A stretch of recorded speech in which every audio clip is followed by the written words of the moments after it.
Noi siamo preoccupati per il ruolo svolto dal sindaco Tamai nel volere l'ospedale unico a San Donato e lo smantellamento dell'ospedale di Portogruaro, che ricordo a tutti gli altri candidati della lista Altilio, a pagina 12 del loro programma elettorale era ben chiaro che l'ospedale di Portogruaro verrà smantellato, perché, andate a rileggervelo, per l'ospedale di Portogruaro è previsto solo pronto soccorso e dialisi, c'era scritto.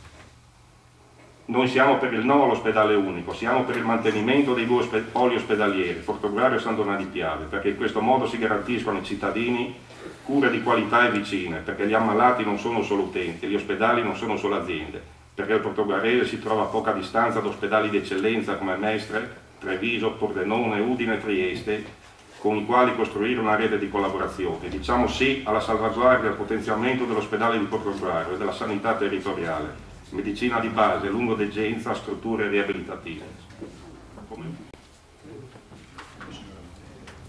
Volevo fare alcune brevi considerazioni perché questa sera è stato portato in campo più volte la questione dell'ospedale.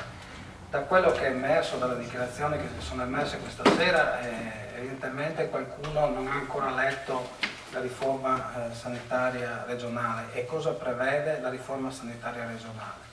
La riforma sanitaria regionale non prevede solo una questione ospedaliera, ma prevede anche una riorganizzazione del territorio per quanto riguarda tutti i servizi sociosanitari.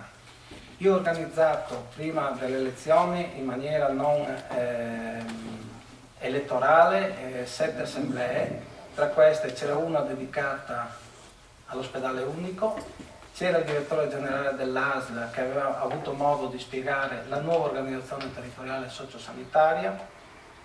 In questa occasione purtroppo i cittadini non hanno partecipato.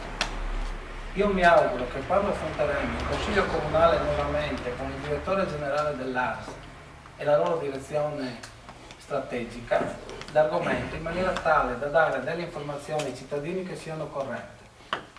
E rispetto a questo mi impegno questa sera prossimamente a fare un incontro di questo tipo in Consiglio Comunale.